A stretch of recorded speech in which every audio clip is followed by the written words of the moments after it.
Operation Sindoor సందర్భంగా భారత ప్రభుత్వం పార్లమెంటు సభ్యులతో 7 బృందాలను భారత ప్రభుత్వం ఏర్పాటు చేసింది. ఈ బృందాలు ఆపరేషన్ సింధూర్ కు సంబంధించిన వాస్తవాలను, పహల్గామ్ ఉగ్రదాడికి ప్రతిస్పందనగా భారతదేశం చేపట్టిన ఖచ్చితమైన దాడులను ఇతర దేశాలకు వివరించడం లక్ష్యంగా పెట్టుకున్నాయి. ఈ చర్యలు భారతదేశం సంయమనంతో ఉగ్రవాద లక్ష్యాలపై మాత్రమే దృష్టి సారించి నిర్వహించవని నొక్కి చెప్పనున్నారు. సరిహద్దు ఉగ్రవాదంపై భారతదేశం నిరంతర పోరాటం నేపథ్యంలో 7 అఖిలపక్ష ప్రతినిధులు ఈ నెల చివరిలో యుఎన్ భద్రతా మండలి సభ్యులతో సహా కీలక భాగస్వామి దేశాలను సందర్శించనున్నారు. ఈ 7 ప్రతినిధుల బృందాలకు ఈ క్రింది పార్లమెంటు సభ్యులు నాయకత్వాన్ని వహిస్తారు.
ఆపరేషన్ సింధూర్ సందర్భంగా భారత ప్రభుత్వం పార్లమెంటు సభ్యులతో 7 బృందాలను భారత ప్రభుత్వం ఏర్పాటు చేయబోతోంది.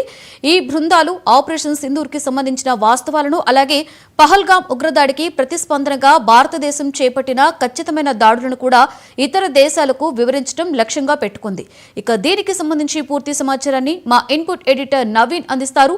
నవీన్, చెప్పండి, భారత ప్రభుత్వం పార్లమెంటు 7 బృందాలుగా విడదీసి పలు దేశాలకి పంపించి వివరించడం జరుగుతున్నట్లుగా మనం బ్రేకింగ్ న్యూస్ లో చూస్తున్నాం కదా. ఏంటి నవీన్, దీనికి సంబంధించి పూర్తి సమాచారం?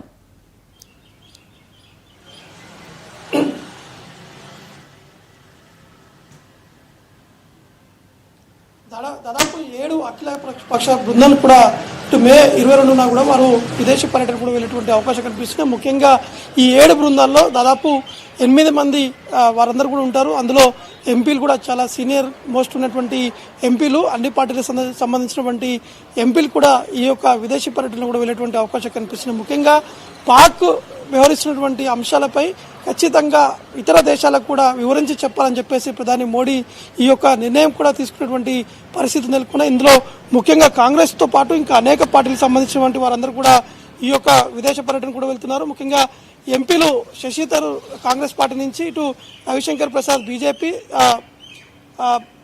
పాండాతో పాటు సంజయ్ కుమార్ ఝా జేడీయూ నుంచి, కనిమోలి డిఎంకే నుంచి, సుప్రియా సూలే ఎన్సీపీ నుంచి, శ్రీకాంత్ షిండే శివసేన నుంచి, ఇంకా మిగతా కొంతమంది కూడా వారు కీలకమైనటువంటి నేతలందరూ కూడా వారు ఈ పర్యటనలో కూడా వెళ్తున్నటువంటి అవకాశం కనిపిస్తుంది. ముఖ్యంగా కొన్ని అంశాలు, అంటే దాదాపు 4 కీలకమైనటువంటి అంశాలు విదేశీ వారందరూ కూడా పూర్తి స్థాయిలో వివరించి చెప్పాలని చెప్పేసి కూడా వీరు ఒక నిర్ణయం కూడా తీసుకోవడం జరిగింది. ఒక కమిటీని కూడా ఏర్పాటు చేసిన తర్వాతనే మే 22 తారీఖున వీరందరూ కూడా ఈ యొక్క పర్యటన కూడా వెళ్ళేటువంటి అవకాశం కనిపిస్తుంది. దాదాపు 10 రోజుల పాటు ఈ యొక్క పర్యటన కూడా ఉండేటువంటి అవకాశాలు ఉన్నాయి. మొత్తం 5 దేశాలు కూడా ఈ యొక్క బృందాలు కూడా పర్యటించి పూర్తి స్థాయిలో అనేక అంశాలపై కూడా, అంటే ఇటు పహల్గామ్ సంబంధించినటువంటి అంశాలపై పాక్ ఉగ్రవాదులు ఏ విధంగా ప్రోత్సహిస్తుంది, పాక్ ఇటీవల కాలంలోనే మీడియాతో మాట్లాడుతున్నటువంటి సందర్భాల్లో పాక్ కొన్ని అంశాలు కూడా ప్రస్తావించారు. కేవలం కావాలని చెప్పి పాక్లో ఉన్నటువంటి సివిలియన్స్ పై కూడా వారు టార్గెట్ చేసి దాడులు చేస్తుందని చెప్పేసి పాక్ భారత్పై కొన్ని ఆరోపణలు కూడా చేశారు. కాబట్టి ఈ బృందం అనేది ఇతర దేశాలకు సంబంధించినటువంటి ముఖ్య నేతలకి పూర్తి స్థాయిలో ఏ విధంగా ఆపరేషన్ సింధూర్ చేపట్టారు, అక్కడ ఎవరిని టార్గెట్ చేశారు, అక్కడ ఉన్నటువంటి క్యాంపులు, ఉగ్రవాద స్థావరాలు ఎంతవరకు ధ్వంసమయ్యాయి, ఇంకా పూర్తిగా అక్కడ ఉన్నటువంటి పరిస్థితులు ఏంది, ప్రతి ఒక్కటి కూడా ఇతర దేశాల్లో ఉన్నటువంటి ప్రతినిధులకి పూర్తి స్థాయిలో వివరించి చెప్పాలని చెప్పేసి కూడా ప్రధాని మోడీ ఈ యొక్క నిర్ణయం కూడా తీసుకున్నటువంటి పరిస్థితి నెలకొంది. దాంతోపాటు ఆపరేషన్ సింధూర్లో వ్యవహరించినటువంటి తీరు, భారత్ ఎటువంటి ఆయుధాలు వ్యవహరించారు, ఏ విధంగా ముందుకు వెళ్ళాలనే అంశాలపై కూడా పూర్తి స్థాయిలో వారికి వివరించి చెప్పేటువంటి అవకాశం కనిపిస్తుంది. కాబట్టి ఆల్రెడీ ఈ 7 బృందాలకి ఆల్రెడీ వీరికి ఒక అవగాహన కూడా కల్పించడం జరిగింది. ఎటువంటి అంశాలతోటి కూడా ముందుకు వెళ్ళారు, ఖచ్చితంగా పాక్ వ్యవహరిస్తున్నటువంటి తీరుపై ఖచ్చితంగా ఇతర దేశాలు కూడా పాక్ని దూరం పెట్టేటువంటి విధంగా ప్రయత్నాల్లో భాగంగానే ఇవన్నీ కూడా ఈ యొక్క కమిటీ కూడా ఏర్పాటు చేసినట్టు కూడా తెలుస్తుంది. కాబట్టి ఇప్పుడున్నటువంటి పరిస్థితుల్లో మాత్రం ఇటు 7 బృందాలు పూర్తి స్థాయిలో ప్రతిరోజు అంటే 22 తారీఖున వీరందరూ కూడా విదేశీ పర్యటనకు వెళ్తున్నారు. కాబట్టి ఇప్పటి నుంచే వారికి అందరూ కూడా జరిగినటువంటి పరిణామాలు, ఏ విధంగా భారత్ పాక్పై దాడి చేశారు, ఎటువంటి ప్రాంతాల్లో ఈ దాడులు నిర్వహించారు, అక్కడ ఎంతమంది చనిపోయారు, ఉగ్రవాదుల మెయిన్ టార్గెట్గా భారత్ పాక్పై కూడా దాడి చేసింది. కాబట్టి వీటన్నిటి కూడా సమాచారం సేకరించి పూర్తి స్థాయిలో ఒక నోట్బుక్ కూడా తయారు కూడా చేసినటువంటి పరిస్థితి నెలకొంది. కాబట్టి మొత్తానికైతే భారత్ చాలా సీరియస్గా తీసుకున్నటువంటి పరిణామాలు మాత్రం మనకి స్పష్టంగా కనిపిస్తుంది. అయితే నవీన్ చెప్పండి, విదేశాలకు అఖిలపక్ష బృందం వెళ్లి ఈ విధంగా వివరించడం అంటే మనకి పహల్గాం దాడి గురించి అయితే ఏంటి, ఆ తర్వాత మనం చేసినటువంటి ప్రతి దాడులకి సంబంధించి ఈ టోటల్ మ్యాటర్ని వివరించడం అనే ఈ యొక్క మోదీ నిర్ణయాన్ని మనం ఎలా చూడొచ్చు అంటారు? దీని వెనుక ముఖ్య ఉద్దేశం ఏమై ఉండొచ్చు అంటారు నవీన్?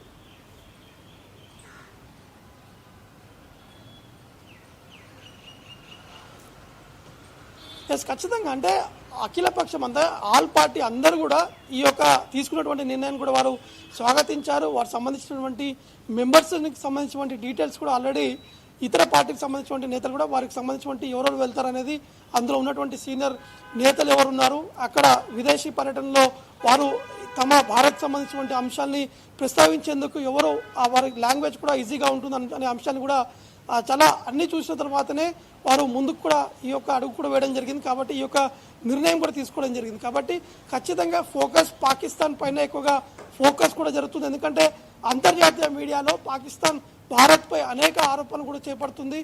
భారత్ కావాలని చెప్పేసి పాకిస్తాన్ని ధ్వంసం చేసేటువంటి విధంగా భారత్ ప్రయత్నిస్తుందని చెప్పేసి అంతర్జాతీయ మీడియాలో ఇటు పాక్ సంబంధించినటువంటి వ్యవహారాల శాఖ అధికారులు కావచ్చు, పాక్ సంబంధించినటువంటి మంత్రులు కూడా ప్రస్తావిస్తున్నారు. కాబట్టి ఇప్పటికే భారత్కి అనేక దేశాలకు సంబంధించినటువంటి అధ్యక్షులు కూడా భారత్కి పూర్తి స్థాయిలో మద్దతు కూడా తెలిపినటువంటి పరిస్థితులు నెలకొన్నాయి.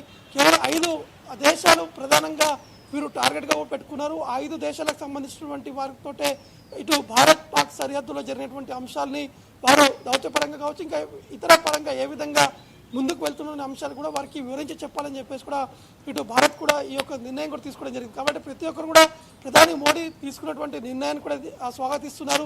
ఈ విధంగా నిర్ణయం తీసుకోవడం సరైనటువంటి పద్ధతి అని కూడా వారు చెప్తున్నారు. దాంతోపాటు పాక్కి ఇతర దేశాల నుంచి వస్తున్నటువంటి ఆర్థికంగా కావచ్చు, ఇతర లావాదేవీలు ఏవైతే వాటన్నిటి కూడా నిలిపివేసేటువంటి విధంగా ఈ యొక్క ప్రయత్నాల భాగమని కూడా చెప్పవచ్చు. Right, thank you Naveen.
అనకాపల్లిలో